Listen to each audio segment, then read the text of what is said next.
Now, sports from the FNBO Sports Desk. FNBO, the great big small bank.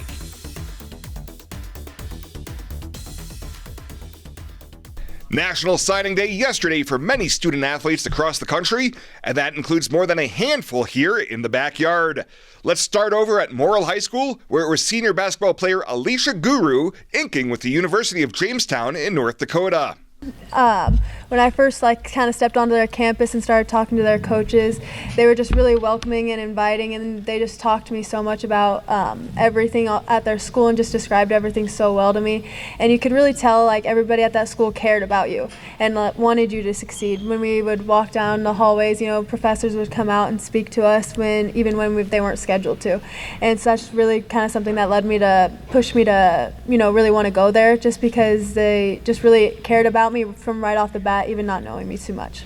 Guerue got the experience of playing for her dad, Josh, in high school at Morrill, but says this has been a family affair.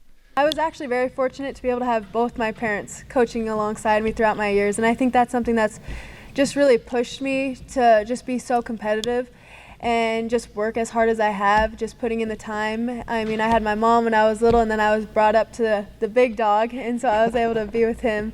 And I just learned so much from them, and it's definitely tasking, but at the end of the day, I wouldn't have wanted it any other way.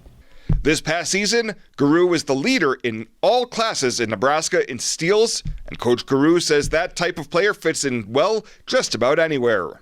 Well, I mean, you could tell from early on that she was a little different. She just had an intensity and aggressiveness about her. And, I think what she will bring to the college level is she's just a defensive terror. I mean, she can score and she'll score a lot. That's great. But defensively, she's a problem. And so that's something that's really going to be beneficial for Jamestown. And they're going to like that when she shows up. Last year, the Lady Lions finished 17-9, bowing out in the sub-district tournament. And Guerue would like to take the season a step or two further this year. Well, winter sports practices officially get underway on Monday, and those winter sports include wrestling, where Scottsbluff, that's going to mean a chance for fourth straight state title for Paul Garcia, who officially signed with the University of Wyoming last night. You see, Scottsbluff has some other athletes that have either signed or will be in the coming days. A pair of softball players that helped lead them to the district final, Emma Foote to play volleyball at Hastings, and Gering's Macy Boggs graduates at the end of the semester to head to WNCC to join the volleyball program for this upcoming season. Also relevant for winter sports, a new head coach for the Scottsbluff Guerue SEACATS swimming team, with John Galindo stepping down late last week. The program has announced that Will Morgan has stepped in to take over head coaching duties for the season. Will Morgan currently in the school system as a teacher with a nice background as a swimmer and as an athlete overall. High school football in the region this weekend over in Wyoming for a pair of state title games on home fields. Southeast goes for an unbeaten season as they host Lusk. Second matchup of the season for these two teams. And then on Saturday, it's Torrington hosting Lyman in the 2A state championship game.